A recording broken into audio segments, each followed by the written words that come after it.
আল্লাহর ভালোবাসা আমাদের প্রতি এতটাই যেটা আমরা কল্পনা করতে পারবো না, কল্পনার গতিশ্লথ হয়ে যাবে। আমাদের কল্পনা থেমে যাবে, আল্লাহর ভালোবাসা পরিমাপ করা সম্ভব নয়। রাসূলুল্লাহ বলছেন জাআলাল্লাহুর রাহমাতা মিআতা জুজইন, আল্লাহ তার ভালোবাসাকে 100 ভাগে ভাগ করলেন। আমসাকা ইনদাহু 99, 99 ভাগ নিজের জন্য রেখে দিলেন। ও আরসালা ইলাদ দুনিয়া জুজআন ওয়াহিদা, দুনিয়ার দিকে এক অংশ পাঠাইয়া দিলেন। ওয়া মিন যালিকাল জুজ ইয়াতারাহামুল খালায়েক হাত্তা তারফা দাব্বাতু হাফিরাহা মিন ওয়ালাদিহা খাশিয়াতান তুসিবাহু। ওই এক ভাগ থেকে তামাম দুনিয়ার 800 কোটি মানুষ পাইছে। তামাম দুনিয়ার সিংহ, বাঘ, হরিণ, পিপিলিকা, বড় বড় গোখরা সাপ সবাই পাইছে। ওই এক ভাগ থেকে সবাই পাইয়া মা তার সন্তানকে নিজের জীবনের চেয়ে বেশি ভালোবাসা দেখায়। ইবন হিংস্র প্রাণীরা যেগুলো জঙ্গলে আছে, বাঘ সিংহ মানুষ পাইলে খাইয়ালায়, ওই বাঘের গড়ে বাচ্চা জন্ম নেয়, ওই বাঘের বাচ্চারে বাঘ আদর কইরা দুধ খাওয়ায়, কারণ ভালোবাসা তার অন্তরেও সামান্য হলেও। গ্রামের বাড়িতে দেখবেন বিভিন্ন জায়গায় বিড়াল বাচ্চা দেয়, বিভিন্ন ঘরে বিড়াল বাচ্চা দেয়। এক বাড়িতে 3টা 5টা ঘর থাকে। বিড়াল দেখবেন মাঝে মাঝে বাচ্চাগুলোকে মুখ দিয়া কামড়াইয়া ঘর পাল্টাইয়া দেখায়। দেখেন এরকম চিত্র দেখবেন যে বিড়াল কামড়াইয়া দইরা এই ঘর থেকে করে নেই। তা আপনি হয়তো মনে মনে ভাবেন এই আকাম করে কেন? আসলে আকাম না, ওই বিড়াল তার ছোট বাচ্চাকে ট্রেন করছে, প্রশিক্ষিত করছে, ঘরগুলা চিনাচ্ছে আর বুঝাচ্ছে এই সব ঘরের মালিক তোর মা। এজন্য এই ঘরগুলোতে মন খুলে হাঁটবি, চলবি, খাইবি, সে ট্রেনিং দিচ্ছে। যখন এক ঘর থেকে আরেক ঘরে বিড়াল কামড়াইয়া তার বাচ্চা নেয়, আওয়াজ শুনবেন মিউ মিউ করে বিড়ালের বাচ্চা আওয়াজ করে। সে মেও মেও করে আওয়াজ করে হয়তো বুঝায়, মা তুমি কত ভালো কামড় দিলা, কিন্তু দুঃখ ব্যথা দিলা না। বিড়াল তো আর মানুষের বাচ্চার মতো কোলে কইরা নেয় না, কামড়াইয়া নেয়। কিন্তু কামড়টা দেওয়ার সময় সে ব্যালেন্স করে কামড় দেয়, বাচ্চা যেন যায়, ব্যথা যেন না পায়। ওই বিড়ালের অন্তর ওই রহমত থেকে সামান্য আছে। এই সামান্য আপনার মা আমার মা পাইয়া যদি আমাদেরকে নিজে না খেয়ে খাওয়াইয়া দেয়, আমরা অসুস্থ হলে আল্লাহর কাছে চোখের পানি ছেড়ে দোয়া করে, আল্লাহ আমার হায়াত দিয়ে হলো আমার বাচ্চাটা বাঁচাইয়া দাও। সেই মা পাইছে কতটুকু, আর আল্লাহর কাছে 99 ভাগ রহমত একা। তাহলে তার ভালোবাসা আমাদের জন্য কত।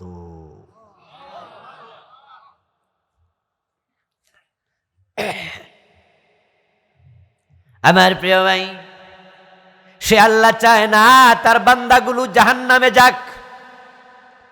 এজন্য তিনি যে ক্যামেরা বসাইছে গর্দানে, এটা কোরআনে জানাইয়া দিছে, সাবধান, গুনাহ করো না, করলে তো বিপদ। আমার প্রিয় ভাই, আল্লাহ তাআলা আমাদেরকে ভালোবাসার কারণেই তো যখন কোনো জালেম, কোনো ফাসিক, কোনো গুনাহগার তাওবা করে, তখন আল্লাহ এত খুশি হয়, এত খুশি হয়। প্রিয় নবী বলতেছেন, মরুভূমিতে চলতে যাইয়া কোনো ব্যক্তি তার ওট, যার পিঠে তার খাবার তার পানীয়, ওই মরুভূমির পথিক চলতে চলতে ক্লান্ত শ্রান্ত হইয়া এক জায়গায় একটু বিশ্রাম নিচ্ছে। ওটটারে পাশে কোনো পাথরের সাথে রশি দিয়া সুন্দর করে বেঁধে রাখছে, এবং শত শত মাইল যাওয়া লাগবে এমন জায়গা যেটা মরুভূমির মাঝখান, ঘর নাই, বাড়ি নাই, লোকজন কিচ্ছু নাই। ঘুম থেকে উঠে দেখে তার ওটটাও নাই। পীর নবী উদাহরণ দিলেন, সহিহ বুখারীর হাদিস। উঠে দেখেন ওটও নাই। এখন উনি নিশ্চিত মৃত্যুকে দেখছে, কারণ এখানে তিনি যাবেন কেমনে? ওখানে গাড়ি ঘোড়া আছে, রাস্তা আছে নাকি? তো ওট ছাড়া চলবে কেমনে? মরুভূমি পর্যন্ত হাঁটাও যায় না। দিনের বেলা তো হাঁটতে পারবে, রাতের বেলা অন্ধকার, চোরের ভয়, ডাকাতের ভয়, পথ চিনবে না, কষ্ট। পানি পাবে কোথায়? খাবার পাবে কোথায়? শত শত মাইল বাড়ি নাই, ঘর নাই। ওই পথিক জানে আমার মৃত্যু ছাড়া কোনো উপায় নাই। প্রিয় নবী বললেন যে সে নিশ্চিত মৃত্যুকে দেখছে। এই অবস্থায় লোকটা আবার ভাবতেছে, ওটা গেল কই গেল কই, তাই সে পাহাড়ে পাহাড়ে চূড়ায় উঠে দৌড়াদৌড়ি করছে, এদিক সেদিক তাকাচ্ছে, ওট আসেনি।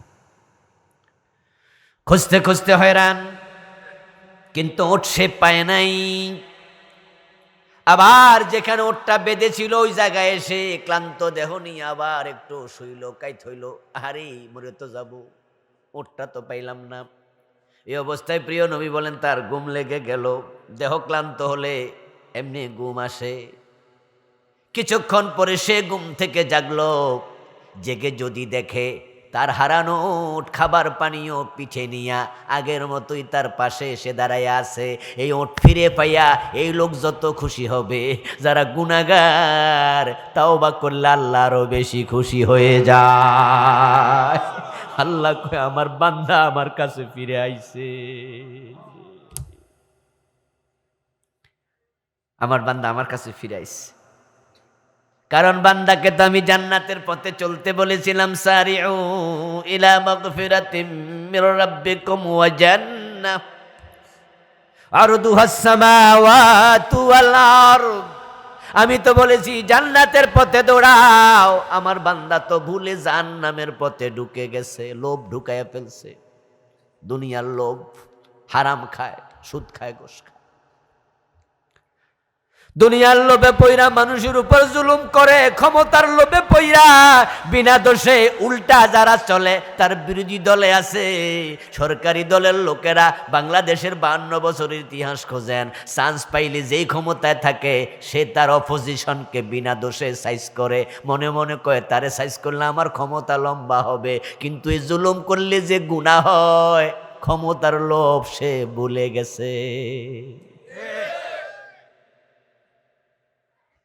এই বান্দা যখন কোনোদিন বলে যে না না আমার ক্ষমতা দরকার নাই, আমি আর জুলুম করব না, আল্লাহ আমারে মাফ করে দাও, তাওবা করলাম। বান্দা বলে আল্লাহ আমি আর হারাম খাবো না, আমি তাওবা করলাম। যখন বান্দা তাওবা করে ফিরে আসে, রাসূলুল্লাহ বলেন আল্লাহ ওই হারানো ওট ফিরে পাইয়া ব্যক্তি যেমন খুশি হয় আরো বেশি খুশি হইয়া যায়। প্রিয় নবী এক যুদ্ধে বন্দী এক নারী চিৎকার শুনছে। যুদ্ধে যখন প্রতিপক্ষ বন্দী হয় তখন তাদেরকে অ্যারেস্ট করা হয়, এটাই তো নিয়ম। সে যুদ্ধে প্রিয় নবী বিজয়ী হলেন, প্রতিপক্ষ কাফের গুলাকে অ্যারেস্ট করলেন। তার মাঝে একজন যুদ্ধবন্দী মহিলা ছিল, ওই মহিলাও অ্যারেস্ট হয়ে গেল। তার হাজব্যান্ডের সাথে যুদ্ধের মাঠে এসেছে। যেখানে যুদ্ধবন্দীদেরকে রাখা হলো ওখান থেকে নারী কণ্ঠে চিৎকারের আওয়াজ রাসূলের কানে আসলো। প্রিয় নবীজি কোনো এক সাহাবীকে ডাকলেন, ডেকে বললেন কি হলো? ওই যুদ্ধবন্দিনী মহিলার আওয়াজ কানে আসলো, সে কাঁদছে, নিশ্চয় তোমরা কেউ তার সাথে খারাপ আচরণ করেছ।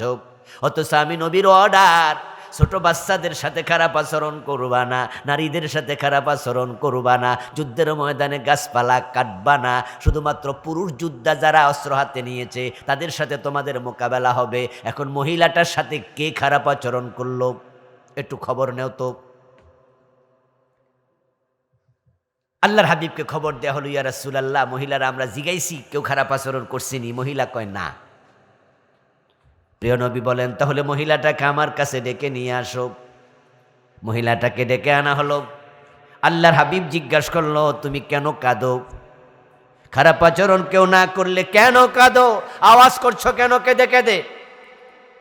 মহিলা জবাব দেয় আমার সাথে কেউ খারাপ আচরণ করে নাই, আমারে আঘাত দেয় নাই। কান্দি, কাঁদার কারণ হলো আমি যুদ্ধের মাঠে যখন আসি আমার দুধ খাওয়া একটা বাচ্চাও আমার কোলে ছিল, কিন্তু প্রচন্ড যুদ্ধের সময় আমার বাচ্চাটা হারাইয়া গেছে, ওই দুঃখে আমি কাঁদি।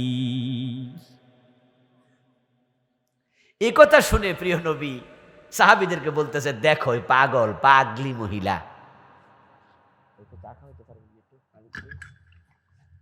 পাগলি মহিলা ও আমাদের হাতে এখন বন্দী। এমনও তো হতে পারে আমরা কিছুক্ষণ পরে সবগুলাকে কল্লা কাইটা দেব, কারণ তার সাথে আমাদের বিহেভ কি হবে সে তো জানে না।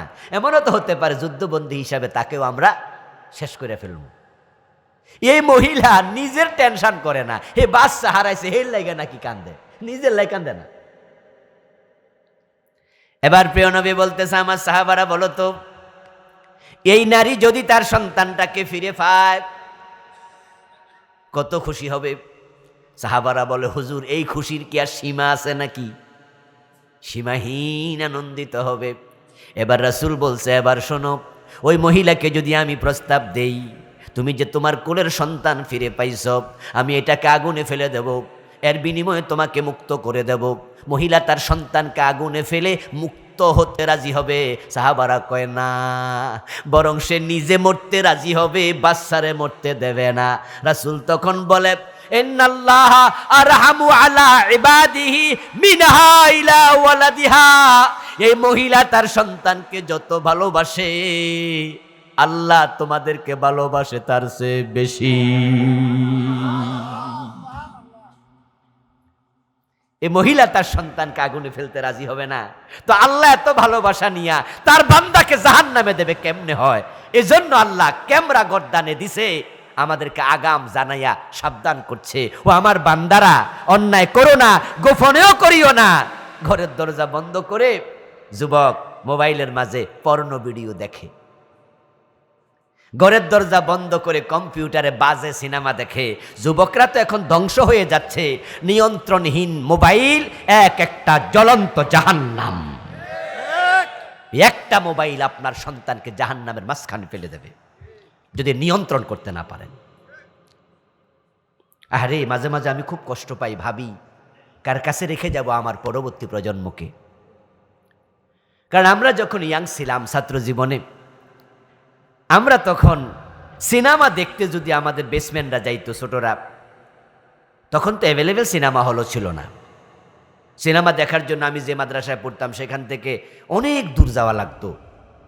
তো আমাদের যারা একটু সিনিয়র ছিল তারা যাইতো মাদ্রাসা ক্লাস মিস দিয়া, স্কুলের ক্লাস মিস দিয়া বাড়িতে আইসা মিশা কথা কইত, ডিম চুরি কইরা, চাল চুরি কইরা, টাকা জমাইয়া সিনেমা দেখত। কিন্তু এখন যদি কেউ সিনেমা দেখতে চায়, হলে যাওয়া লাগে? মোবাইলের ভিতরে সিনেমা আছে না নাই? আর তখন কিন্তু সিনেমারে বলতো ছায়াছবি, এবং যেগুলো বলতো সামাজিক ছবি, অর্থাৎ কোনো নোংরামি নাই, ছবিগুলো সুন্দর, এজন্য এটার নাম দিত সামাজিক ছবি। সিনেমার পোস্টারে পর্যন্ত লেখে দিত সামাজিক ছবি। এর মানে এমন সিনেমা তুমি চাইলে মা বাবার লইয়া দেখতে পারবা, এটার মাঝে নোংরামি নাই। যদিও সিনেমা হারাম, কিন্তু ওরা বুঝাইতো এটার মাঝে বেশি খারাপ কিছু নাই। আর এখন যত ছবি খারাপ কারে কয়, একবারে জামেলাপূর্ণ ছবিও এই মোবাইলের ভিতরে আছে না নাই? এখন আপনার সন্তান যে আপনার ঘরে বসে ওই অন্যায় ছবি দেখবে না, গ্যারান্টি কই?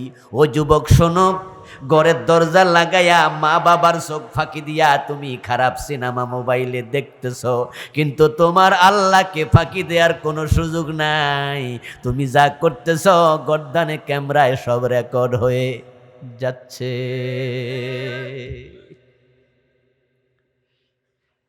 এজন্য আপনারা বাবারা সাবধান থাকবেন, বাচ্চাদের হাতে মোবাইল দিতে খুব সাবধান। ইন্টারমিডিয়েট পাস করার আগে অ্যান্ড্রয়েড সেট বাচ্চাকে দেবেন না। আমার নিজে ছেলে বড়টা এবার ইন্টারমিডিয়েট আলিম পরীক্ষা দেবে, আমি এখনো মোবাইল দিইনি। মোবাইল দেওয়ার কি টাকা নাই? আলহামদুলিল্লাহ দেইনি। ছোটগুলা তো আছে, আর একটা দাখিলে পড়ে। নো, বলছি বড় হও। তুমি যখন নিজেকে কন্ট্রোল করতে শিখবা, নিজে বুঝবা কোনটা ভালো কোনটা মন্দ। এখন তো ইমোশনাল তুমি। আমার দোস্ত, এই যে কয়দিন আগে ইন্টারমিডিয়েটে ফরু একটা মেয়ে বুড়া এক বেড়ার লগে বিয়া বইয়া গেছে ঢাকায়, নাকি? বাবা মা দুজনে বাইন্দাও রাখতে পারে না, ওই বুড়া মিয়ার লগে লাফাইয়া লাফাইয়া ভিডিও কইরা কইরা আবার দেয়। এই যে মোবাইল দেখেন মানুষকে কোথায় নামাইয়া দিছে। মা বাবার কথা শুনবে না, বখাটে হয়ে যাবে। এমন ছবি দেখবে যেগুলো আমরা বিয়ের আগে কল্পনা করি নাই। এখন ক্লাস 6-7 পোলাপান দেখবে, এবং এটা এত খারাপ, এত জঘন্য। আপনি শক করলেন একটু আবুল কালাম আজাদ হুজুরের একটা ওয়াজ শুনি, তা আপনি গুগলে ঢুকলেন, ইউটিউবে ঢুকলেন, আমার ওয়াজ লাগাইলেন, সাইদি সাহেবের ওয়াজ লাগাইলেন, তারেক মনোয়ারের ওয়াজ লাগাইলেন, দেখবেন যে 5-6 মিনিট যাওয়ার পর ওয়াজের মাঝখানে এসে এক বেডি লাফাইতাছে। অ্যাডভার্টাইজ। তাহলে আপনি শোনা শুরু করলেন ওয়াজ, ফাঁকে দিয়ে মহিলা হাজির। এমন কিছু ছবি হঠাৎ করে বেশি উঠবে আপনার মোবাইলের মাঝে, যেগুলো আপনি চাইয়ে থাকলে কবিরা গুনাহ হবে, ঠিক কিনা? আপনাকে টান দিয়ে সরাই ফেলতে হবে। আরবি একটি বিখ্যাত প্রবাদ আছে, আল ইনসানু হারিসুন ফিমা মুনিআহ। বাংলা অর্থ হলো নিষিদ্ধ বস্তুর প্রতি মানুষের আকর্ষণ থাকে বেশি। তো ওই ছবি যখন আপনার অবিবাহিত ইয়াং ছেলের হাতে যায়, তখন সে ভাবে যে আগে ওইটা চাইয়ালো, ওইখানে কি আছে, ওয়াজ ফরও সান যাইব। এখন আপনার ছেলে পাপের সমুদ্রে ডুবে গেল, জাহান্নামের ভিতরে পড়ে যাচ্ছে সে। এই জন্য সন্তানদের হাতে মোবাইল দিতে সাবধান। বুঝো, সে যেন বোঝে এটা গুনার কাজ, আল্লাহর জন্য আমার ধরবে। কম্পিউটার সন্তানকে যদি দেন, ঘরের মাঝে এমন জায়গায় ল্যাপটপ কম্পিউটার চালাইতে বলবেন যেখানে দরজা দিয়ে ঢুকলে তার স্ক্রিন দেখা যায়। উল্টা পাশ করে কম্পিউটার চালাবে না। বলবেন যে হ্যাঁ প্রয়োজন আছে, অনেক সময় কম্পিউটার লাগে। যারা কম্পিউটার সায়েন্সে পড়ে তারা তো কম্পিউটার কিনতে হবে। ইন্টারমিডিয়েট এসএসসি পরীক্ষা পর্যন্ত এখন সামাজিক যোগাযোগ মাধ্যমের বিভিন্ন সাবজেক্ট দিয়ে দেয়। যাও এটা গুগল থেকে বের করে, ইউটিউব থেকে বের করে এটা করবা। টিচাররা এমন পড়া দেয়। তামাম দুনিয়া এখন গ্লোবালাইজেশনের কারণে এখন হাতের মুঠায় এমন কিছু লেখাপড়া আছে যেগুলো বইতে নাই, সেগুলো তারা গুগল থেকে সার্চ করে নামাইতে হয়। আপনি বাধ্য তাকে কম্পিউটার কিনে দিতে, তাকে মোবাইল কিনে দিতে। মোবাইল যদি কিনে দেন, রাতের বেলা শোয়ার আগে মোবাইল আপনার হাতে চলে আসবে। ছেলে এসে পড়ে, তার মোবাইল প্রয়োজন, স্কুলে যাচ্ছে, দূরে যাচ্ছে, মোবাইল লাগবে, কোথায় অ্যাক্সিডেন্ট হলো, কোথায় বিপদে পড়লো। কিন্তু রাতের বেলা যখন ঘুমাবে, ঘুমানোর আগে বাবার কাছে মায়ের কাছে মোবাইল জমা দেবে। মোবাইল দিয়ে তারপরে ঘুমাও। কারণ দিনের বেলায় বন্ধু আছে, বান্ধব আছে, মুরব্বী আছে, অমুক আছে, তমুক আছে, বাজে কিছু দেখার সময় একটু মনে মনে ভয় পাবে। কিন্তু রাতের বেলা যখন দরজা বন্ধ করে ঘুমায়, তখন সে কোন জাহান্নামে ঢুকে যায় আপনি জানবেনও না। এই মোবাইল আমার কাছে দিয়ে যাও, সকালবেলা বান্নিবা। কম্পিউটার ঘরের এমন জায়গায় দিবেন দরজা বন্ধ করে ঘুমানো নিষেধ। অবিবাহিত ছেলেরা যেখানে থাকবে, মেয়েরা থাকবে, তাদের রুম আপনারা কন্ট্রোল করবেন। আপনার সন্তানের প্রতি আপনি যত্ন নেবেন না, হতে পারে সোশ্যাল মিডিয়ার কারণে আপনার যুব সন্তান শেষ হয়ে যাবে, যেটা আপনি কল্পনা করতে পারবেন। কম্পিউটারটা থাকবে টেবিলের উপরে, একবার যেখানে দরজা দিয়ে ঢুকবেন, ঢুকলে যেন আপনি দেখেন, হেঁটে যাওয়ার সময় দেখেন, দরজা খুলে ঘুমাবা, দরজা বন্ধ করে নয়। কারণ আপনার জিনিস আপনি যত্ন করবেন না। যে জিনিস যত দামি তার যত্ন করতে হয় তত বেশি। বাবা মার কাছে সন্তানের চেয়ে দামি আর কি আছে? কুল্লা ইনসানিন, সব মানুষ, কেউ বাদ নাই। আলজামনাহু তায়রাহু ফি উনুকিহি, সবার গর্দানের মাঝে আমি আমল নামার রেকর্ডার ঢুকাইয়া দিছি। গর্দানের মাঝে একটা ক্যামেরা লাগাইয়া দিছি। সব মানুষ, একজনও বাদ নাই। ওয়া নুখরিজু লাহু ইয়াওমাল কিয়ামা কিতাবা, এবং সেটাকে কিয়ামতের দিন আমি বই আকারে বার করব, খুলব, টান মারব।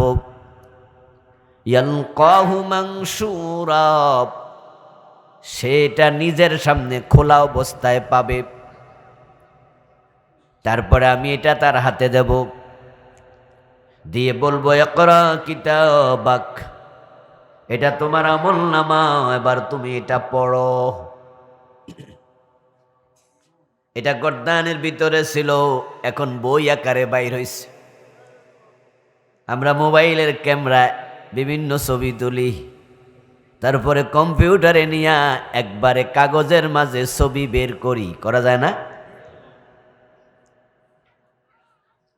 আমরা মোবাইলের মাঝে যাইয়া বিভিন্ন জিনিস লিখি, টাইপ করি, তারপরে এটা আবার প্রিন্টার যে মেশিন আছে ওখানে সাপ্লাই দেই, সেখান থেকে একবারে কাগজে লিখা বের হয়। যখন মোবাইলের মাঝে ছিল তখন এটা কিন্তু কাগজ আকারে ছিল না। এই মোবাইলের মাঝে ভিতরে কাগজ আছে নাকি? এটা কাগজ আকারে ছিল না। এটা ইমেজ আকারে ছিল, কিন্তু কম্পিউটারে টিপ দিছে, ইমেজ এখন কাগজে লেখা বাইর হইয়া গেছে। আমার আল্লাহ কয় আমি গর্দানে একটা ক্যামেরা ঢুকাইয়া দিছি, এটাকে কিয়ামতের দিন কিতাব আকারে বের করব। সুবহানাল্লাহ, কি সুন্দরভাবে মিলা যায়, ঠিক না? কোরআনের সাথে বিজ্ঞানের কোনো সংঘর্ষ নাই, দ্বন্দ্ব। বিজ্ঞান যত আগাবে কোরআন বুঝা তত সহজ হবে, কারণ কোরআনের মাঝেও বিজ্ঞান আছে না নাই? ইয়াসিন ওয়াল কোরআনিল হাকিম, আল্লাহ বলে আমি বিজ্ঞানময় কোরআনের কসম করছি। গর্দানের ভিতরে আমি ক্যামেরা ঢুকাইয়া দিছি, এ দুনিয়ায় তোমরা যা করছো সব এখানে রেকর্ড হচ্ছে। আমি তোমার আমলনামা তোমার হাতের মাঝে ধরাইয়া দিয়া বলবো, ইকরা কিতাবাকা কাফা বিনাফসিকাল ইয়াউমা আলাইকা হাসিবা। ও আমার বান্দা, আজকে তোমার আমলনামা পড়ে পড়ে হিসাব দেওয়ার জন্য তুমি একা যথেষ্ট, কোনো সহযোগীর প্রয়োজন নেই। এটা পড়ো। ইয়াউমা তাজিদু কুল্লু নাফসিম মা আমিলাত মিন খায়রিন মুহদারাও ওয়া মা আমিলাত মিন সু। দুনিয়ার জীবনে যত কাজ সে করেছে, সেদিন তার চোখের সামনে ছোট বড় ভালো মন্দ সব কাজ ওই বইতে সে নিজে উপস্থিত পাবে। যা করছে, যা করেছে, কারোর সাথে একটা মুস্কি হাসি দিয়ে কথা বলেছে, সেটাও রেকর্ড হয়ে গেছে। কাউকে বীরের মাঝে একটু ধাক্কা মারছিল, এটাও রেকর্ড হয়েছে। রাস্তায় চলার পথে দেখতো একটা কলার সিলকা পড়ে আছে, মনে মনে ভাবলো কোনো মানুষ পিছল খাইতে পারে, তাই পা দিয়া জুতা দিয়া লাথি মাইরা এটা রাস্তা থেকে রাস্তার সাইডে ফালাইয়া দিছে। ওই সওয়াবটাও লেখা হয়ে গেছে। ওয়ামান ইয়ামাল মিসকালা যাররাতিন খায়রান ইয়ারা ওয়ামান ইয়ামাল মিসকালা যাররাতিন শাররান ইয়ারা। যাররা পরিমাণ ভালো কাজ, যাররা পরিমাণ মন্দ কাজ। যাররা, যাররা মানি অণু। অণু হলো এত ছোট যেটা খালি চোখে দেখা যায় না, ওইটা দেখার জন্য একটা যন্ত্র লাগে, তার নাম হলো অণুবীক্ষণ যন্ত্র। একটা সরিষাকে যদি 70 ভাগে ভাগ করা হয়, ওই সরিষার এক একটা অংশ যেমন হবে এত ছোট যেটা বোঝা যায় না, খালি চোখে দেখা যাবে না, পরমাণু। আল্লাহ এমন এক ক্যামেরা গদ্দানের মাঝে বসাইছে, ওই পরিমাণ ভালো মন্দ করলে ওই ক্যামেরাতে সেটাও রেকর্ড হয়ে যাবে। এমন পাওয়ারফুল ক্যামেরা আর পৃথিবীতে নাই। আমার দোস্ত, এমন কিছু ক্যামেরা আছে বিজ্ঞানীরা আকাশে পাঠায়, মহাকাশযানের মাঝে ক্যামেরা ফিট করে মহাকাশে পাঠায় দেয়। ওই ক্যামেরা ওখান থেকে ছবি তুলে দুনিয়ায় পাঠায়। এমন পাওয়ারফুল ক্যামেরা, এখান থেকে টিপ মারলে 100 মাইল দূরের ছবি পর্যন্ত, 100 মাইল দূর, 1000 মাইল দূরের ছবি উঠবে। এত পাওয়ার, তার লেন্সটা এত স্ট্রং। এই যে আমাদের চোখ, এটাও কিন্তু একটা ক্যামেরা। সুবহানাল্লাহ পড়েন। এটাও একটা ক্যামেরা। এই জন্য দেখবেন, এই যে আপনারা আমারে দেখতেছেন, চোখ বন্ধ করেন, এবার ভাবুন তো আবুল কালাম আজাদ হুজুরের চেহারা কেমন, দেখবেন মনের আয়নাতে বেশে উঠবে। আচ্ছা, কাবা শরীফ বরাবর একটা মসজিদ আছে দুনিয়ার আকাশে, এটার নাম বাইতুল মামুর। সরি, সপ্তম আকাশে। কি নাম এটার নাম? বাইতুল মামুর। দুনিয়ার আকাশে আছে বাইতুল ইজ্জা। ঠিক ওই বরাবর নিচে একটা মসজিদ আছে, এটার নাম হচ্ছে কাবাতুল্লাহ, কাবা। আপনারা যারা মক্কায় যান নাই, ছবি দেখছেন, ওমা কথা কয় না। ছবিতে দেখছেন কাবা? যারা মক্কায় গেছেন তারা ছবিতে দেখছেন না ডাইরেক্ট? এবার চোখ বন্ধ করেন, কাবা দেখতে কেমন? একটা আফসা আফসা ভাব কি অন্তরে জমে না? বলুন তো বাইতুল ইজ্জত কেমন, বাইতুল মামুর কেমন? এটা কি অন্তরে জমে? আফসা আফসা, কারণ দেখিনি তো নাই। চোখ তো একটা ক্যামেরা, এটা দিয়া যা দেখেন এটা মনের জায়গায় এঁকে যায়। আমার দোস্ত, এখন চোখ নামক যে ক্যামেরা, এটা লেন্স কত পাওয়ারফুল। এখান থেকে সূর্যের দূরত্ব হলো 9,30,00,000 মাইল। এত দূরে সূর্য চোখ দিয়ে তাকাইলে দেখা যায় কিনা? হ্যাঁ কয় না, নাও কয় না, দেখা যায়। আরো ফরে যে কিছু তারা আছে, এগুলো দেখা যায় না, ছোট ছোট। তাহলে কি এক ক্যামেরা আল্লাহ বানাইয়া চোখের মাঝে এখানে দিয়া দিছে, তাকাইলে 9 কোটি কেন 30 কোটি মাইল দূরে দেখে। গড্ডানে এমন এক ক্যামেরা ঢুকাইছে, ওই ক্যামেরার সামনে দিয়া অনুফরমানু ফলাইতে পারে না। আপনি যা করবেন সব রেকর্ড হয়ে যাবে। মারাত্মক এক ক্যামেরা, যেটা আমরা খুঁজে পাবো না। গর্দান কাইটা টুকরা টুকরা করলে আপনি পাবেন না। এই যে মোবাইল আছে আমার হাতে, এটার ভিতরে মেমোরি কার্ড নামে একটা ছোট্ট যন্ত্র আছে, আসেনি? এটা মোবাইল খুলা বের করলে আপনি দেখবেন হাতের তালুতে রেখে 1 ইঞ্চির চেয়ারও ছোট। এই যে ছোট্ট একটা মেমোরি কার্ড, এটা হাতের তালুতে রাখার পরে কিছু কি দেখা যায়? ছবি টবি দেখা যায়, কথাবার্তা কি শোনা যায় কানের কাছে নিলে? কিন্তু আবার কম্পিউটারে ঢুকাইলে সবই দেখা যাবে। তো দুনিয়ার বিজ্ঞানীরা এটা বানাইছে, তারা এটা দিয়া ঘন্টার পর ঘন্টা রেকর্ড করে ফেলতেছে। এবার আল্লাহ যে কি মেমোরি বানাইছে আল্লাহ জানে, গর্দানে ঢুকাইছে। পুরা জীবনে যা করবেন সব রেকর্ড হয়ে যাবে। সুবহানাল্লাহ।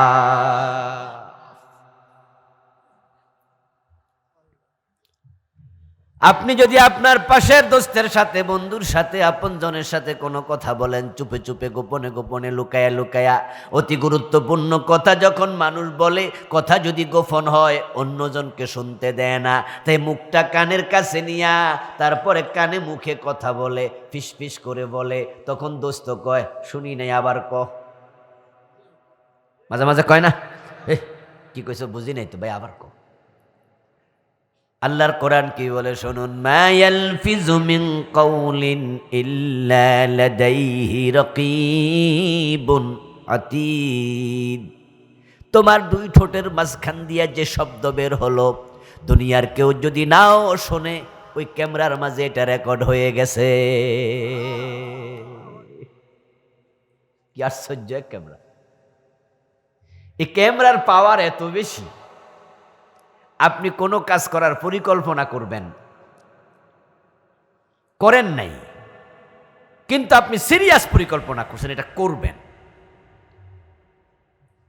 যেমন একজনের গাছের মাঝে আম ধরে আছে, আমটা পেকে গেছে, রাস্তার পাশে গাছ, স্কুল থেকে পোলা যাচ্ছে কলেজে পড়ে, অথবা আপনার বাড়ির পাশে আম গাছ, অন্য বেডার মালিকানা, আপনি যাচ্ছেন পাশ দিয়া, আম গাছে আম দেখে আপনার লোভ লাইগা গেল, মনে মনে ভাবলেন যে আজকে রাতের বেলা এটা আমি নিয়ে যাব।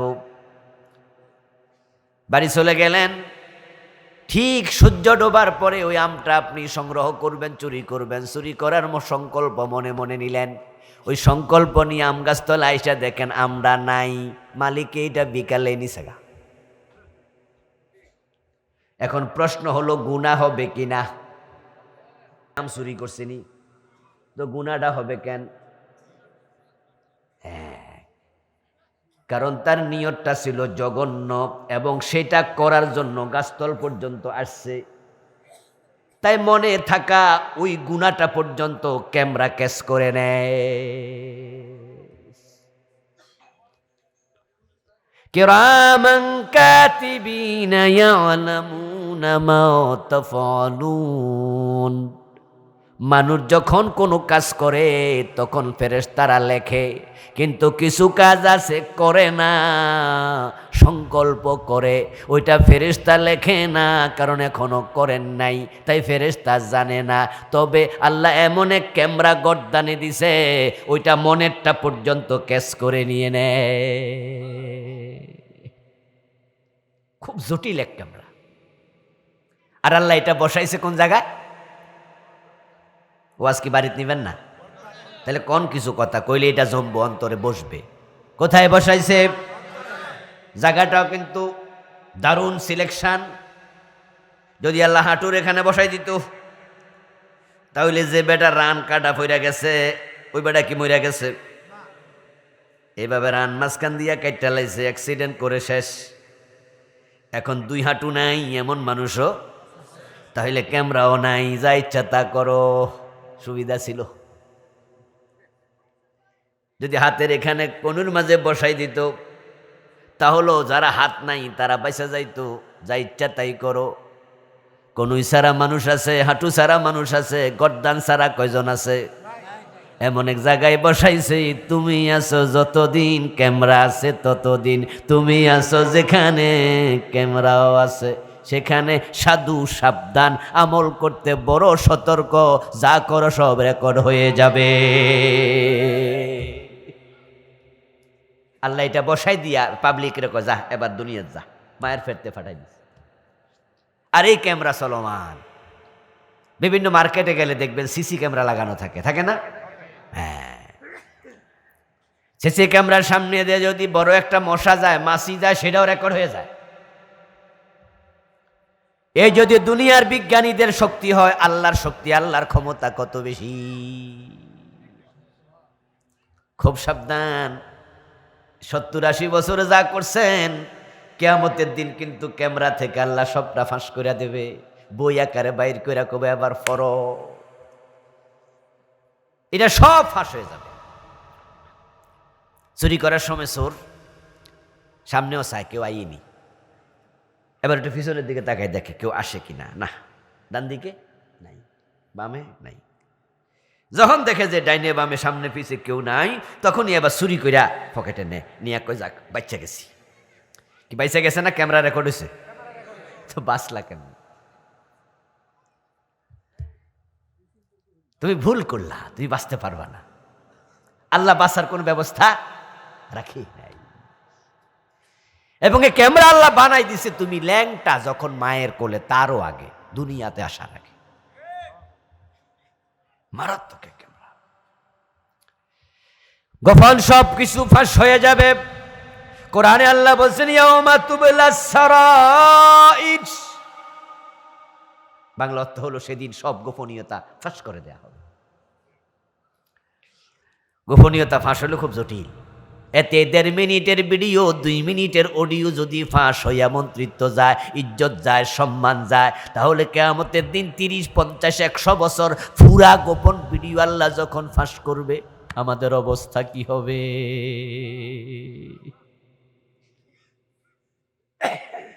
তখন কি হবে? এই জন্য আল্লাহ তাআলা কোরআন মাজিদ নাজিল করছে, নাজিল করে আমাদের সাবধান করতেছে। দেখবেন যে সমস্ত অফিস সিসি ক্যামেরায় নিয়ন্ত্রিত, যে সমস্ত শপিং মল সিসি ক্যামেরায় নিয়ন্ত্রিত, ওখানে দেখবেন বোর্ডের মাঝে, ঢোকার রাস্তার মাঝে অনেক সুন্দর করে কাগজ দিয়ে লেখা রায়, সিসি ক্যামেরা দ্বারা নিয়ন্ত্রণ চলছে, এরকম লেখা থাকে না? সতর্ক বার্তা দেয়। এর মানে যারা চোর, যারা ডাকাত, ওদেরকে বুঝাইছে, এখানে চুরি মুড়ি করিয়েন না, করলে অযথা ধরা খাইবেন, বাঁচার কোনো সুযোগ নাই। প্রশ্ন হতে পারে, আচ্ছা সিসি ক্যামেরা যেহেতু লাগাইছে, তো এটা না জ্বালাইলে না বালা, চুরি করে ধরাটা খাক। আমি কি কথা বুঝাইতে পারতেছি? যে আমাদের অফিসে সিসি ক্যামেরা আছে, আমার দোকানে সিসি ক্যামেরা আছে, এটা না জ্বালাইলে ভালো ছিল। সিসি ক্যামেরা আমি লুকাইয়া রাখবো, এতে করে কি হবে? চোর বুঝবে না সিসি ক্যামেরা আছে, চুরি করব, চুরি করার পরে আমি আবার কম্পিউটার দেখে তার ধরে আনবো, জেলে দিয়ে দেবো। এটা না ভালো ছিল। তো আমি লেখা দিলাম কেন? লিখে দেওয়ার কারণ হচ্ছে, চোর চুরি করার পরে তারে ধইরা আইনা জেলে দেবো, এত ঝামেলা দরকার নাই। আমি আগে সতর্ক করি, বেটা যেন চুরিয়ে না করে। এই তো উদ্দেশ্য, যে আমার শপিং মলে ক্যামেরা আছে, এটা শুনলে চোর বেড়া আর চুরি করবে না। গদ্দানের মাঝে আল্লাহ ক্যামেরা দিছে, আমাদের জীবনের সব কথা সব কর্ম আল্লাহ রেকর্ড করতেছে। এই কথাগুলো আল্লাহ কোরআনের মাঝে কেন বললেন? বলার উদ্দেশ্য হলো আমরা যেন অন্যায় না করি। সুবহানাল্লাহ। আল্লাহ চায় না আমরা জাহান্নামী হই, আল্লাহ চায় না আমরা দোজখে যাই। আচ্ছা, আমাদেরকে এত আদর কইরা কি আল্লাহ জাহান্নামের জন্য বানাইছে? আমার প্রিয় ভাই, আমাকে আপনাকে আমাদের মা বাবা বেশি ভালোবাসে না আল্লাহ? মাশাআল্লাহ, দারুণ জবাব। যারা চুপ করে আছেন তারা কিন্তু ঠিক করেন নাই। আস্তে হইলো কইেন, কিছু কিছু বিষয় আছে নেয়ামতের শুকরিয়া করা লাগে। আমার রব জানাইয়া দিলেন আমি সব রেকর্ড করি। এবার প্রশ্ন হলো, সব রেকর্ড করার কারণ কি? কারণ হলো এই রেকর্ড দেখে আপনাকে আল্লাহ জাযা দেবে, জাযাআম বিমা কানু ইয়ামালুন। ওইটা আমলনামা পড়ার পরে যদি আমলনামাটা ভালো হয় তাহলে আপনার জাযা জান্নাত। সুবহানাল্লাহ পড়েন। জাযাআম বিমা কানু ইয়ামালুন। জান্নাত দেওয়ার সময় ফেরেশতারা বলবে এটা তোমার আমলের প্রতিদান, প্রতিফল, জাযাউ বিফাকা। আবার যখন আপনার আমল খারাপ হবে তখন আপনার পরিণাম বড় খারাপ, সেটার নাম জাহান্নাম। সবাই আওয়াজ দিয়া বলেন নাউযুবিল্লাহ। আপনার আমল হবে যেমন, আখিরাত হবে ঠিক তেমন। এজন্য আমরা বাংলায় বলি যার যার আমল তার তার কবর। কার কবর কেমন হবে এটার জন্য মরা দরকার নাই, চোখ বন্ধ করলে আপনি বুঝবেন আপনার কবর কেমন। ওয়ালা ইউজলামুনা ফাতিলা ওয়ালা ইউজলামুনা নাকিরা। কোরআন মাজিদ আল্লাহ তাআলা একাধিক জায়গায় একাধিক রকমে বলেছেন যে তাদের উপরে সামান্য পরিমাণ জুলুম করা হবে না, যা প্রাপ্য তা থেকে বঞ্চিত করা হবে না। আবার যে অন্যায় করেছে সেটা হিসাবে ছাড় দেয়া হবে না। ওয়ালা ইউজলামুনা নাকিরা।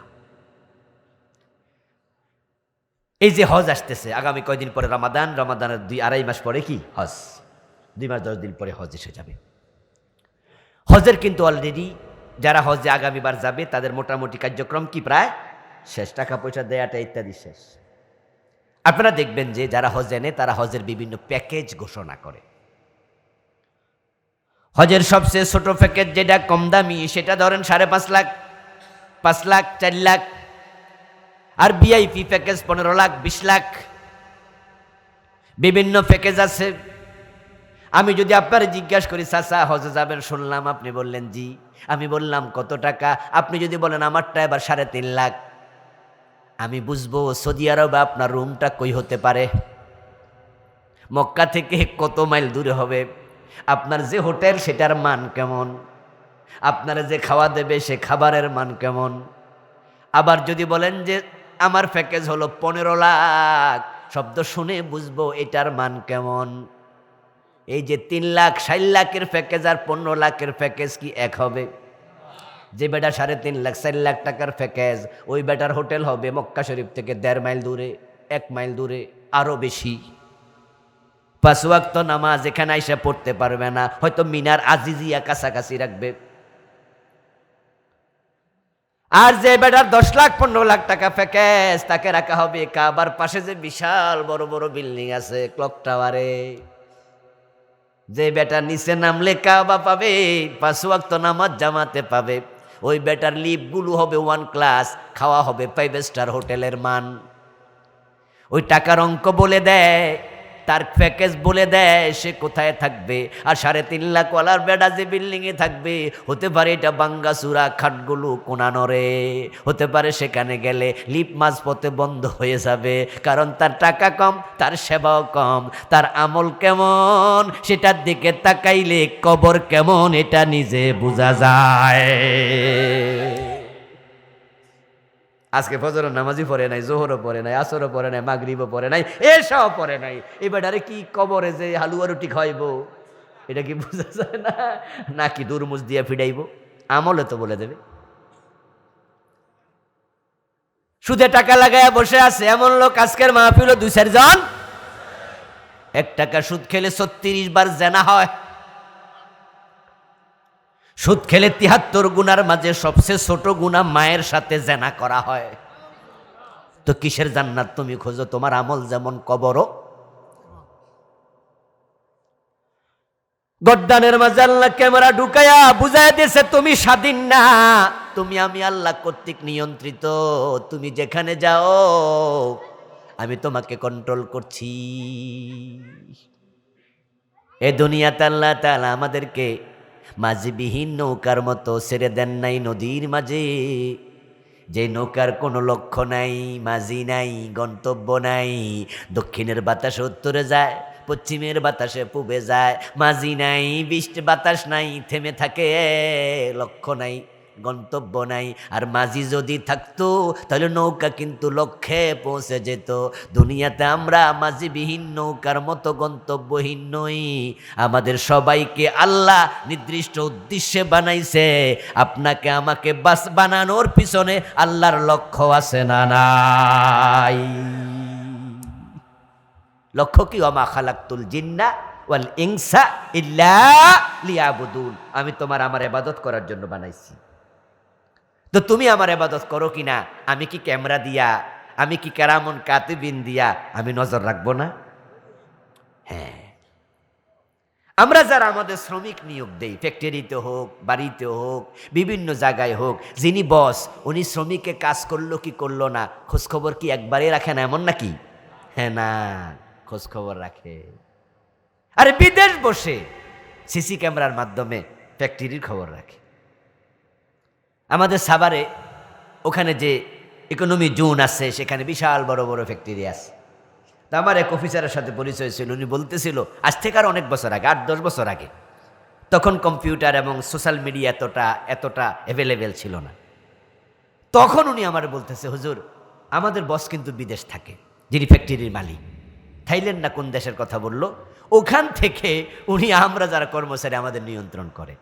কয়েকদিন আগে আমাদের একজন অফিসার, যাকে আপনার গার্মেন্টস ওরা কাজ করে কিনা সুপারভাইজার দায়িত্ব দিচ্ছে, ও বেডা ওই দরজা দাঁড়িয়ে দাঁড়িয়ে বিড়ি খাইতেছে। কারণ বেডা তো সুপারভাইজার, একটু আলাদা ভাব আছে। কর্মচারীগিরি করতেছে, কেউ বানাইতেছে, কেউ সিলাইতেছে, আর উনি দাঁড়াইয়া বিড়ি খাইতেছে। তো মালিক ওখান থেকে ম্যানেজারকে ফোন দিয়ে বলতেছে, সুপারভাইজারে কি বিড়ি খাওয়ার দায়িত্ব দিয়ে রাখছেন? তা আমি কইলাম যে দেখছো নি? কয় কি রে ভাই? হ্যাঁ। ওখান থেকে তিনি দেখতে পায় কোথায় থাইল্যান্ড, কোথায় বাংলাদেশ। এখানে বেড়া দাঁড়াইয়া বিড়ি খাইতেছে দরজায়, ওখান থেকে রিপোর্ট করলো এ বেড়ার কে চাকরি দিছি নাকি? তো দুনিয়ার মানুষ যদি কর্মচারীর প্রতি এত নজর রাখে যে আল্লাহ আপনাকে ইবাদতের জন্য বানাইছে, ইবাদত করলে জান্নাত দেবে, আপনি ফাঁকিবাজি করেন কিনা, আল্লাহ কি নজর রাখবে না? কিন্তু মানুষগুলো সেটা ভুলে গেল। একদল লোক এতটাই ভুলে গেল তারা যে আল্লাহ তাআলা বানাইছে ইবাদতের জন্য এটা মনেই নাই, বরং তারা এত ব্যস্ত দুনিয়াদারি নিয়া। গতকাল এই টাইমে মাহফিল ছিল কোথায় জানি, কুমিল্লা। যাইয়া দেখি রাতের বেলায় কুমিল্লাতে লোকজন তুলনামূলক কম, আরো অনেক বেশি হওয়ার কথা। তখন মাহফিল কমিটি বলল, হুজুর বিপিএল খেলা চলতেছে। কি কালকে খেলা ছিল? আরে বাবা, জানে দেখছি নেহা কই লাইছে এক পার্টি। আমি কিন্তু জানতাম না। তা আমি বিপিএল এর পূর্ণাঙ্গ মিনিং কি এটাও জানি না। তা আমি জিজ্ঞাসা করলাম, what is this? BPL? Bangladesh premier league. আমি তখন বললাম, ও তাহলে বাংলাদেশি খেলা, আন্তর্জাতিক না? কয় না। তো তাহলে কুমিল্লার লোকদের এত আবেগ কেন? বলল, হুজুর আজকের খেলাটা কুমিল্লার সাথে। ও দোস্ত শুনুন, কুমিল্লার খেলা 5 ঘন্টা 6 ঘন্টা লম্বা ক্রিকেট খেলা। এই 5 ঘন্টার কোনো দাম বুঝি তোমার কাছে নাই? আল ওয়াক্তু মিনাজ যাহাব, time is money, time is gold. সময় তো স্বর্ণের মতো দামি। 5 ঘন্টা 6 ঘন্টা টেলিভিশনের সামনে বসে থাকলা, তোমাকে আল্লাহ তাআলা কি কিয়ামতের দিন এই সময়ের হিসাব নিবে না? সুম্মা লাতুসআলুন্না ইয়াওমাইযিন আনিন নাঈম। আল্লাহ বলে, যত নিয়ামত দিয়েছি আমি হিসাব নেব। দুনিয়া মস্ত বড়, খাও দাও ফুর্তি করো, শুধু আনন্দ করতেছে একদল লোক, আছে কিনা? আরে কত আনন্দ, শুধু আনন্দ। রাতের বেলায় ঘুমাইতে ঘুমাইতে 3টা বাজায়া দেয়, নাটক দেখে, সিনেমা দেখে, এটা করে ওটা করে। ফজরের টাইমে মুয়াজ্জিন হাইয়া আলাস সালাহ বলতে বলতে গলা ভাঙ্গা ফেললো, ফজরে উঠলই না। এনজয় করো জীবন, এনজয় করো জীবন, তো একটাই, যা পারো উপভোগ করো। মেয়ের সাথে বাবা হাঁটে, মেয়ে মেয়ে শর্ট কামিজ পরে হাঁটে, ওড়না সারা হাঁটে। বাবা কয় জীবনটা এনজয় করুক। নিজে জানে তার মেয়েটা অন্য ছেলের সাথে প্রেম করে অবৈধ রিলেশন করতেছে, বাবা কয় এনজয় করুক। বাবাও নাইট ক্লাবে চলে যায়, মেয়েও চলে যায়, বউ চলে যায়, এক একজনের এক একটা আলাদা গাড়ি আছে। জীবন এনজয় করো, দুনিয়া মস্ত বড়, খাও দাও ফুর্তি করো। আবার গানের শেষে কই আগামীকাল বাজবে কিনা বলতে পারো? কই না।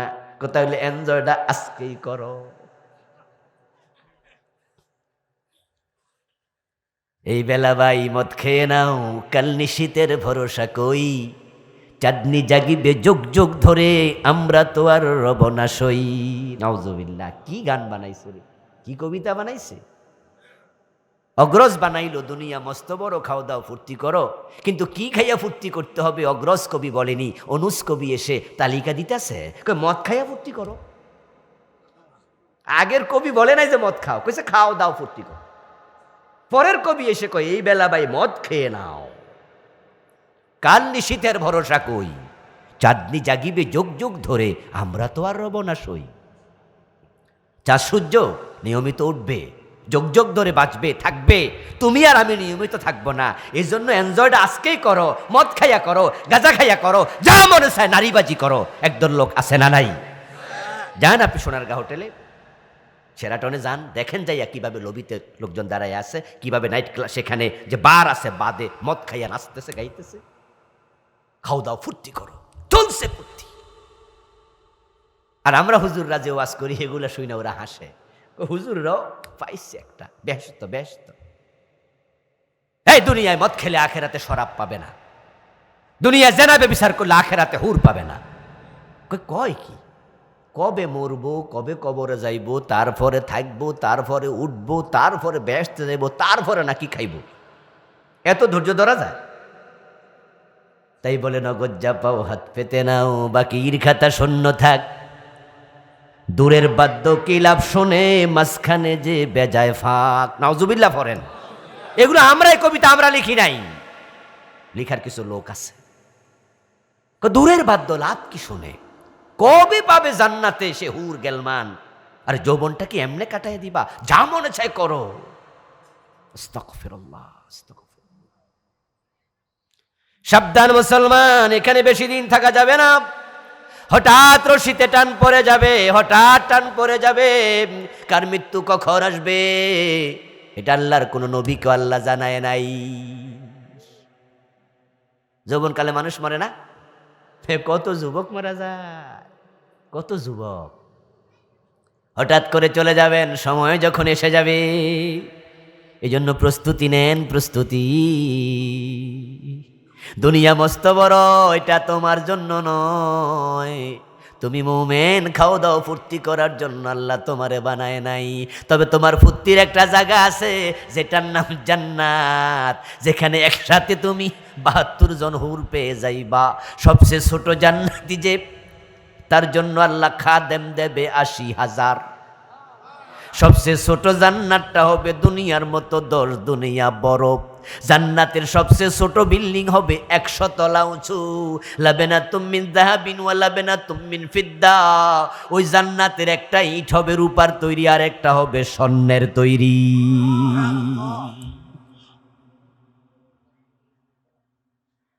আপনার ফুর্তির জন্য আল্লাহ জান্নাত রাখছে।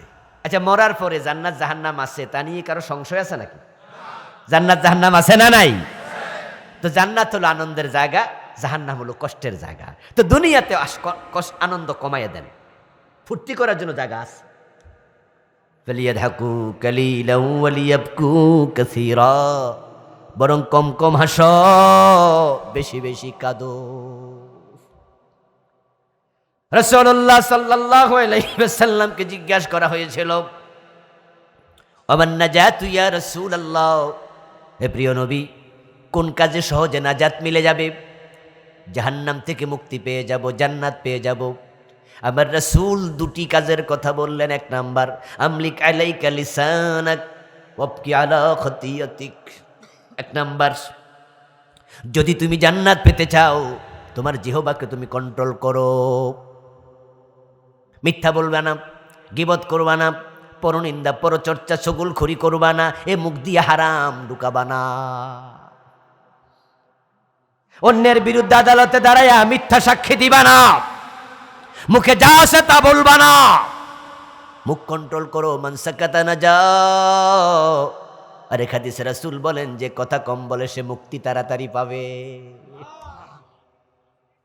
যে হারাম খাবে না সে মুক্তি তাড়াতাড়ি পাবে। এক নাম্বার হলো মুখ কন্ট্রোল করো। প্রিয় নবীজিকে প্রশ্ন করা হচ্ছে, মা তাখাফু আখওয়াফু আলাইয়া ফাখাযা বিলিসানিহি ফাকালা হাযা।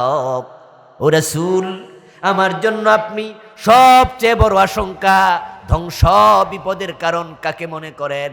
আমার জন্য কি বড় ক্ষতিকর? আমার রাসূল জিহ্বা বের করে একটু ধরলেন, ধরে বললেন, তোমার বড় দুশ্মন হলো তোমার নিজের জিহ্বা। যা জানেন না তা বলবেন না, কারণ না জানা কথা বললে ভুল হয়, মিথ্যা হয়, চগলখড়ি হয়। না জানা কথা বলে গীবত শিকায়াত হয়, বহতান অপবাদ পর্যন্ত হয়। ওয়ালা তাকফু মা লাইসা লাকা বিহি ইলম। জানেন না তো জানি না বলে দেবেন জানি না। বাংলাদেশের লোকেরা জানলেও কয়, না জানলেও কয়, অধিকাংশ লোকের কথা বলছি। এই জন্য সাদ কানে বৈশা তালাকের ফতুয়া দেয়। কারণ মসজিদ কমিটির সভাপতি ফতুয়া আমি না দিলে কে দিব? কারণ হুজুররা আমি বেতন দেয়, আমি চালাই, তো বড় কেডা, হুজুর না আমি। এজন্য উনি ফতুয়া দেয়, মসজিদের সভাপতি। এজন্য মসজিদের মুয়াজ্জিন সাহেব তালাকের ফতুয়া দেয়। আশ্চর্য মানুষ তো আপনি। তালাক হচ্ছে এমন এক সেন্সিটিভ মাসালা, যেটা বড় মুফতিরা পর্যন্ত ফতুয়া দিতে ঘাইম্মা যায়, আর আপনি সাদকানে বসে ফতুয়া দিচ্ছেন। জানলেও বলেন, না জানলেও বলেন। যেই কোনো ব্যাপারে কথা বলতে পারলে নিজের মনে করে আপনি বিচক্ষণ, আপনি জ্ঞানী। না দোস্ত, আল্লাহ শোনার জন্য কান দিছে দুইটা, বলার জন্য জবান দিছে কয়টা? আল্লাহ বুঝালেন সাইকোলজিক্যালি, মনস্তাত্ত্বিকভাবে আল্লাহ বুঝালেন, তুমি শুনবা বেশি, বলবা কম। শোনার জন্য দুটা দিছি, বলার জন্য একটা দিছি। 50 করো, অর্ধেক করো, হাফ করো। কিন্তু আমাদের অভ্যাস হলো আমরা বলি বেশি, শুনি কম। দ্বিতীয় হচ্ছে ওয়াবকি আলা খতিয়াতিক। মুক্তি যদি পেতে চাও, তোমার গুনার জন্য চোখের পানি ছেড়ে দিয়ে কাঁদতে শিখো, কাঁদতে শিখো। আমরা হাসতে শিখি, মাহফিল আইসাও হাসে। এমন অনেক হুজুর আছে যারা হাসাইতে হাসাইতে পেটে ব্যথা করে লায়। এবং ফেসবুকে ঢুকলে দেখবেন যে ইউটিউব আইসে, ওই যে ইউটিউবাররা লিখে দেয়, যদি হাসি না আসে এমবি ফেরত। লিখবে যে অমকের হাসির ওয়াজ, হাসিতে হাসিতে চোখে পানি এসে যাবে। আর এমন ওয়াজের আমি দেখি ভিউয়ার মিলিয়ন মিলিয়ন, তখন আমি বুঝি, হায় রে, যেই মানের বক্তা ওই মানের ওয়াজের ময়দানও আপনি হাসতে আইছেন, তো কানবেন কোথায়?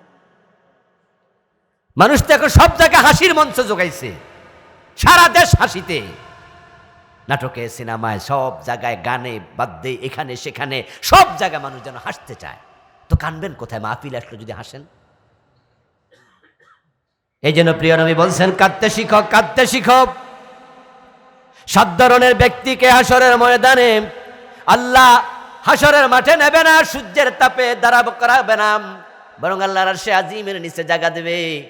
তার মাঝে একজন হলো যাকারাল্লাহ খালিয়ান ফাফাদাত আইনাহু, যে আল্লাহর ভয়ে নীরবে চোখের পানি ছেড়ে দিয়ে কাঁদে, আল্লাহ তাকে আরশে আজিমের নিচে মেহমান বানায়া দেবে। হাদিস সহিহ, বুখারীতে আছে, মুসলিমে আছে। অন্য হাদিসে আছে, قال النبي صلى الله عليه وسلم ما من عبد مؤمن يخرج من عينيه دموع ولو كان مثل راس الذباب من خشية الله حتى يصيب حر وجهه إلا حرم الله عليه النار আমার রাসূল বলেন, আল্লাহর বান্দা যখন আল্লাহর ভয়ে কাঁদে, তার চোখ থেকে মাছির মাথা পরিমাণ পানিও যদি বের হয়, এটা গালে আসার সাথে সাথে আল্লাহ জাহান্নামের আগুন হারাম বানায়া দেয়। এই আল্লাহর ভয়ে কয়দিন কাঁদছেন? নিজের প্রশ্ন করেন, কয়দিন কাঁদছেন? এত যে হাসলেন, কাঁদলেন কয়দিন? দুটি ফোঁটা জাহান্নামের আগুনকে নিবায়া দেয়।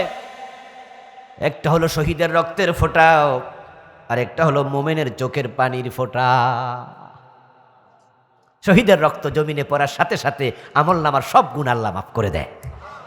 আল্লাহ জাহান্নাম হারাম করে দেয় শহীদের জন্য। ডাইরেক্ট জান্নাত, ডাইরেক্ট ডাইরেক্ট ডাইরেক্ট। মরতে দেরি, জান্নাত পেতে দেরি নাই। তো সবার পক্ষে কি শহীদ হওয়া সম্ভব?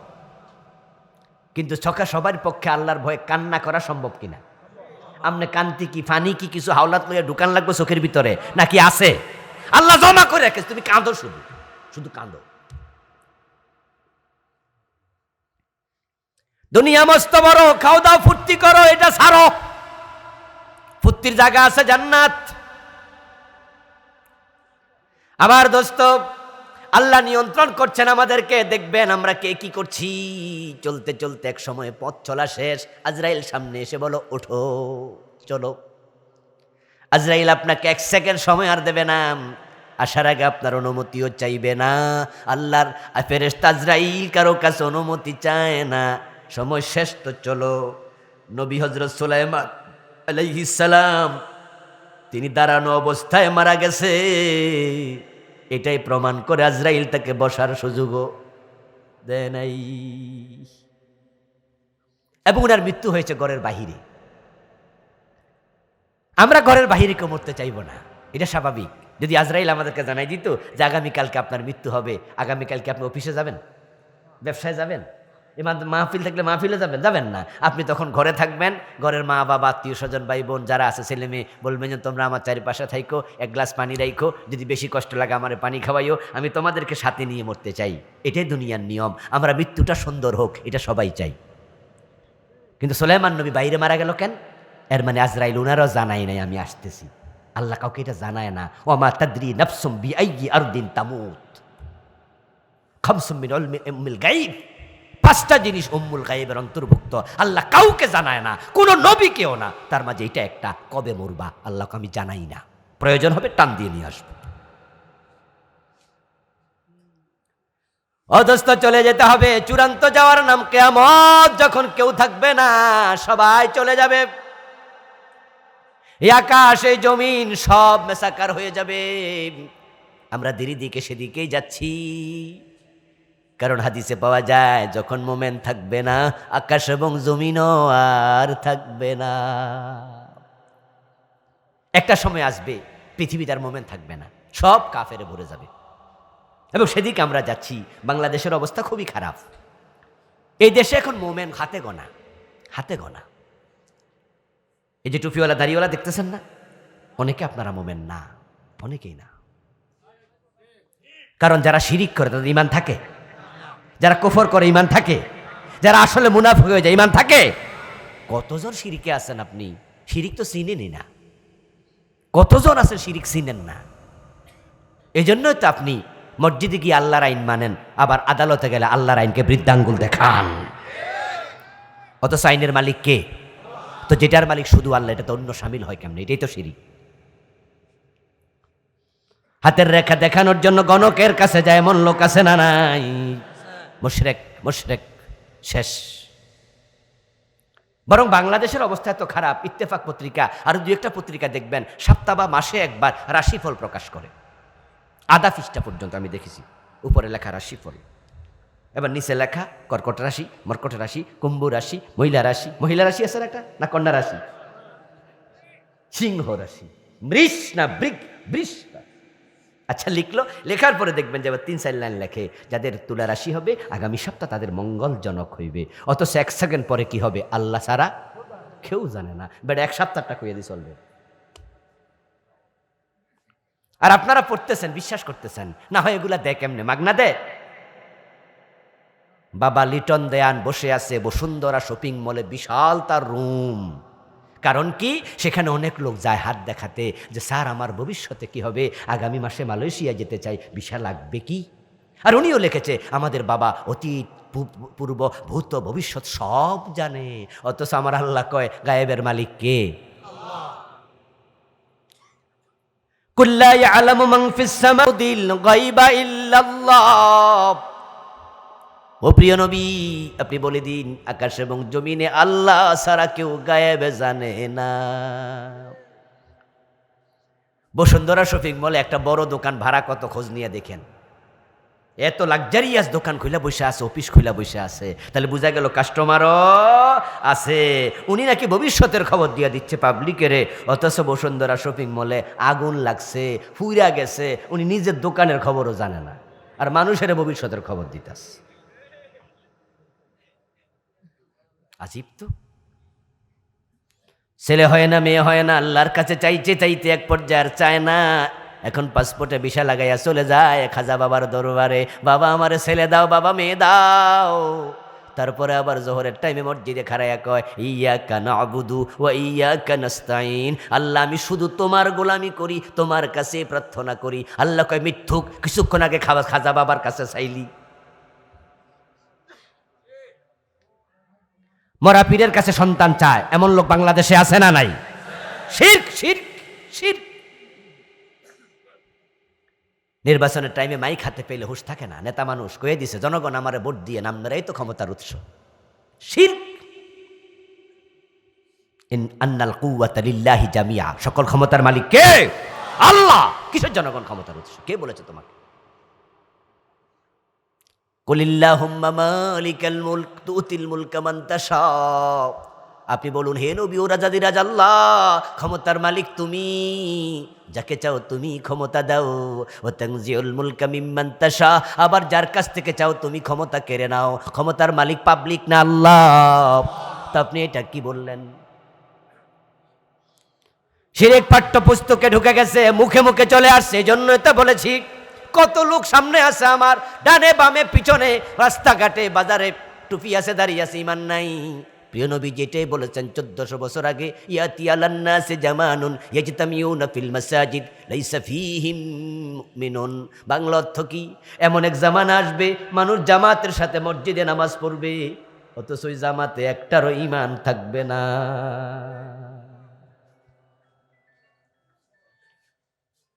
শিরিক নিয়ে আমি বই লিখেছি, শিরিকের বইটা ছোট্ট,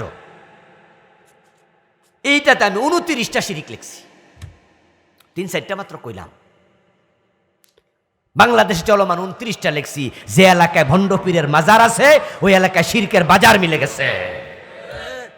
মাজারে মানত করা শিরিক, মাজারে গিয়ে চাওয়া শিরিক, মাজারের নামে কসম করা শিরিক, মাজারে সেজদা করা শিরিক। মসজিদে গিয়ে আল্লাহরে সেজদা দেয়, মাজারে দেয় পীরের পায়ে দেয়, এমন লোক আছে না? ইমান শেষ তোমার।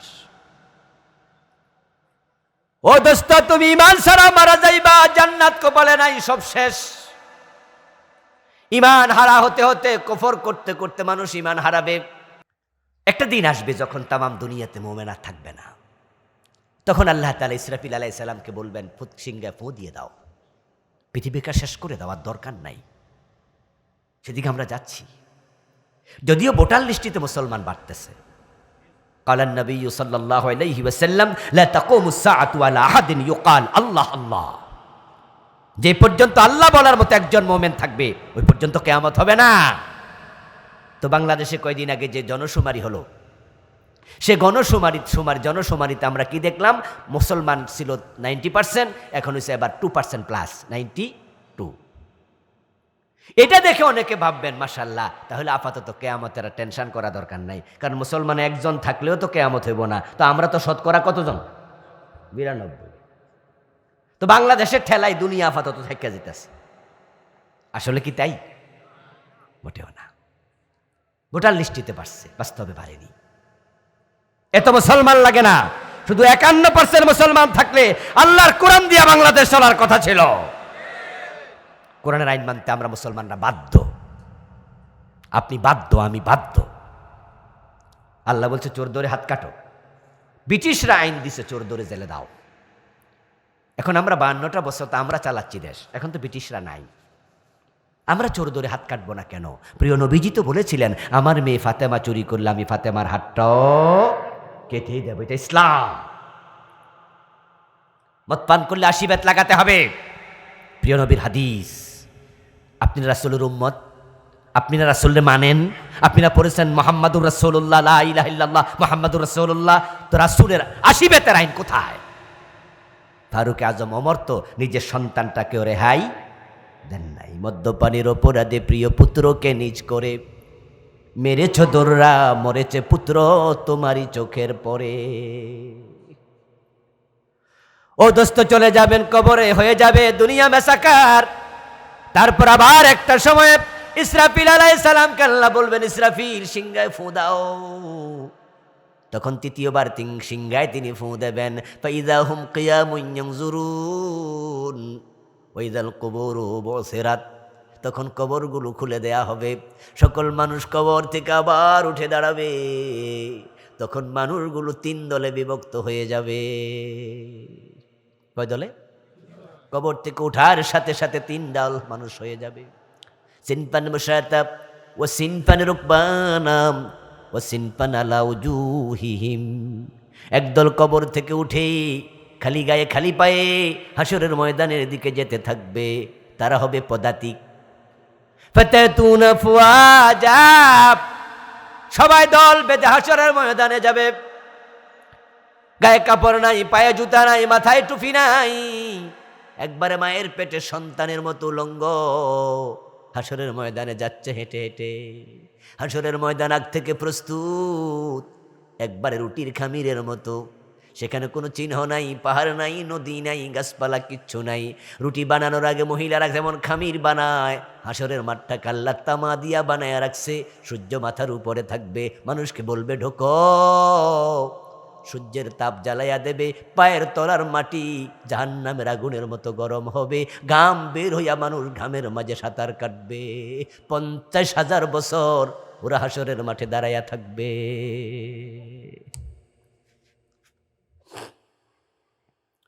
ওয়াসিনফান রুকবানাম, আরেক দল বড় সৌভাগ্যবান মানুষ কবর থেকে ওঠার সাথে সাথে দেখবে কবরের পারে জান্নাতের গাড়ি দাঁড়ায় আছে। সুবহানাল্লাহ পড়বেন না ভাইরা? কবরের পারে আল্লাহ জান্নাতের গাড়ি পাঠাই দিছে। আখিরাতের আলোচনার কতটুকু করব এ নিয়ে আমার একটা বই এই নভেম্বরে আসছে, গত নভেম্বরে, আলহামদুলিল্লাহ 400 পৃষ্ঠা। এটা আমার লাস্ট বই, 7 নাম্বার আর কি আপাতত। এর মাঝে আমি আখিরাত নিয়ে 550 হাদিস আনছি, 500-র উপর আয়াত আনছি। একবারে আখিরাত কায়নার মতো তুলে ধরেছি, আলহামদুলিল্লাহ। স্টেজে বইটা আসছে, যাওয়ার সময় কিনে নেবেন, পড়বেন, খুব মজা পাবেন। পুরা আখিরাত কোরআন হাদিসের আয়নায় বিম্বিত। ওই লোক বলো সৌভাগ্যবান, দেখবে জান্নাতের গাড়ি দাঁড়ায় আছে, ফেরেশতারা ফুলের শুভেচ্ছা জানানোর জন্য ফুলের পাপড়ি ছিটাচ্ছে। কবর থেকে ওঠার সাথে সাথে ইস্তেকবাল জানাইয়া জান্নাতের গাড়িতে তুলবে। ওই গাড়ি ডাইরেক্ট আল্লাহর আরশে আজিমের নিচে গিয়ে থামবে, হাসরের মাঠে আর যাওয়া লাগবে না। এই দল মানুষ হবে 8 দল। একটি হাদিসে সাবআতুন, আরেকটাতে অতিরিক্ত আরেকটা। সাবআতুন ইউযিল্লুহুমুল্লাহু ফি যিল্লিহি ইয়াওমা লা যিল্লা ইল্লা যিল্লুহু। ওই হাদিসে আসে 7-এর কথা, ভিন্ন হাদিসে আরেকটা আছে। মোট 8 দল মানুষ, আর যে আরশে আজিমের নিচে জায়গা পাবে তাদের জন্য পুরা 50,000 বছর মাত্র 10 মিনিটের মতো লাগবে। কাসলাতিন মাকতুবা, এক ওয়াক্ত নামাজ পড়তে যতক্ষণ সময় লাগে ফরজ নামাজ, এক ওয়াক্ত ফরজ নামাজ সবচেয়ে বেশি হলে 4 রাকাত, ফজর 2, মাগরিব হলে 3, জোহর আসর এশা 4। 4 রাকাত পড়তে 10 মিনিট 12 মিনিটের বেশি লাগে না। পুরা 50,000 বছর আর সে আজিমের নিচে মনে হবে 10-12 মিনিট। সুবহানাল্লাহ, বড় সৌভাগ্যবান মানুষ। এই 8 দলের ভিতরে নিজে ঢুকবেন, এই 8 দলের চরিত্র অর্জন করবেন। এই বইতে হাদিসগুলো আছে, অর্থসহ আছে, এবং আমি কোট করেছি, কোন কিতাব থেকে এনেছি, নাম্বার সহ দিয়েছি। ওই 8 দলের ভিতরে নিজের ঢুকিয়ে দেন, তাহলে আপনি আর সে আজিমের নিচে জায়গা পেয়ে গেলেন। সেখানে যাদেরকে আল্লাহ তাআলা রাখবেন, কোনো হিসাব নেবেন না, বিনা হিসাবে জান্নাত দিয়ে দেবেন, আমল নামা হাতে দেবেন। অতঃপর আমল নাগার দিকে তাকাবেন, পড়তে বলবেন না, খুলতে বলবেন না। এটাকে বলা হিসাবে ইয়াসির। এরপরে এবার 3 নম্বর সিনপান আলা উজুহিহিম, আরেক দল বড় হতভাগা, কবর থেকে ওঠার সাথে সাথে আল্লাহ তাদেরকে উল্টাইয়া দেবে। তাদের পা চলে যাবে উপরের দিকে, মাথা চলে যাবে নিচের দিকে, তারা নিজের মুখের উপরে হাঁটতে থাকবে এবং তারা হাসরের ময়দান পর্যন্ত যেতে পারবে না। ফেরেশতারা তাদের কদমে ধরবে, মাথার চুলের অগ্রভাগে ধরবে, ধরার পরে মেরুদণ্ডের হাড্ডিটা উল্টা করে ভেঙ্গে ফুটবলের মতো গোল বানাইয়া জাহান্নামে ফেলে দেবে। ফালা নুকিমু লাহুম ইয়াউমাল কিয়ামাতি ওয়াজনা। সূরা কাহফে আল্লাহ বলে, আমি তাদের জন্য কোনো বিচারের ব্যবস্থা করব না, বিনা বিচারে জাহান্নামী। উল্টায় দেবে আল্লাহ, উল্টায় দেবে। সাহাবারা জিজ্ঞাসা করলেন, ইয়া রাসূলুল্লাহ কাইফা ইয়ামশুনা আলা উজুহিহিম, হুজুর মানুষ মুখের উপরে হাঁটবে, হাউ ক্যান ইট পসিবল? প্রিয় নবী বলছে, আরে মিয়া, দুনিয়াতে পায়ের উপরে যিনি হাঁটায়, আখেরাতে মুখের উপর তিনি হাঁটাবেন, তার ক্ষমতার কোনো অভাব নাই। কেন আল্লাহ উল্টায় দেবে? উল্টায় দেওয়ার কারণ হচ্ছে দুনিয়াতে উল্টা চলছে। আল্লাহ কইছে এদিকে, হে চলছে ওইদিকে। এই লোকের সংখ্যাই তো বেশি। প্রিয় নবীজি বলেছেন, তোমার বাচ্চার বয়স যখন 7 হবে নামাজের আদেশ করবে, বাচ্চার বয়স যখন 10 হবে নামাজ না পড়লে প্রয়োজনে শাসন করবে। কিন্তু বাবা নামাজে যায়, যুবক ছেলে ঘরে ঘুমায়া থাকে, বাচ্চারা নামাজ শিখায় না, মা পর্দা করে, বাবা হজ করেছে, মেয়ে বোরকা ছাড়া কলেজে যায়, স্কুলে যায়, এমন বাবা মা আছে না নাই? তো উল্টা চলছে, আল্লাহ উল্টাইয়া দেবে। সুদ খেও না, গোশ খেও না, মানুষ ঠকায়ও না, জুলুম করো না, হারাম খাইও না, কিন্তু সারাদিন শুধু গোশে খায়। অফিসে যাইয়া সকাল 10টা থেকে গোশ খাওয়া শুরু করে, সন্ধ্যা বিকাল 4টা পর্যন্ত গোশ খায়। প্রতি ফাইল সিগনেচার করে 500, 1000 ফাইল আটকায় রাখবে, আরো বেশি নেবে, 10,000, 20,000, 50,000, 1 লাখ নেবে। আবার এই বেটাই কিনা জোহরের আজান হইলে গোশের টাকা পকেটে লইয়া মসজিদে দৌড় মাইরা যাইয়া ওযু করে খাড়াইয়া কয়, ইয়াকা না'বুদু, আল্লাহ আমি আপনার গোলাম। আল্লাহ কয়, তাই নাকি? পকেটে এগুলো কি? এই গোলাম বাটফার, মিথ্যুক, মিথ্যুক, প্রতারক। قال النبي صلى الله عليه وسلم من اشترى ثوبا ب10 دراهم فيه درهم حرام لم يقبل الله له صلاته ما دام عليه। হারাম টাকা 1 টাকা তোমার কাপড়ে ঢুকেছে, 10 টাকার মাঝে 9 টাকা হালাল, 100 টাকার মাঝে 99 টাকা হালাল, 1 টাকা হারাম। ওই কাপড় পরে নামাজ পড়লে 1 রাকাত আর কবুল আল্লাহ করবে না। উল্টা চলবেন না, ঠিকঠাক মতো চলেন। আরে ভাই, দুনিয়া কয়দিন, আজ আছে কাল নাই, নিঃশ্বাসের কোনো বিশ্বাস নাই। একটু কানাত, একটু কানাত, স্বল্পে তুষ্ট হয়ে যান। হালালভাবে কোটি টাকা আসুক পকেটে ঢুকাবেন, খরচ করবেন, নিজে খাবেন, মসজিদে দেবেন, মাদ্রাসায় দেবেন, হজে যাবেন, ভালো, কিন্তু হারামভাবে 1 আনাও নেবেন না। সিদ্ধান্ত নেন। জান্নাতে যাওয়া কঠিন নয়, জান্নাতের রাস্তা সোজা, যদি সেটা গ্রহণ করা যায়, ঠিক কিনা? কোরআন হাদিস পড়েন, রমাদান আসছে, রমাদানকে কাজে লাগান। আল্লাহ তাআলা আমাদের সকলকে জান্নাতমুখী হওয়ার তৌফিক দাও, বলেন আমিন। হাযা মা ইনদি ওয়াল ইলমু ইনদাল্লাহ কালতু ওয়া ইলাইহি উনীব। প্রিয় ভাইয়েরা, আমরা দোয়া করে একসাথে বিদায় নেব।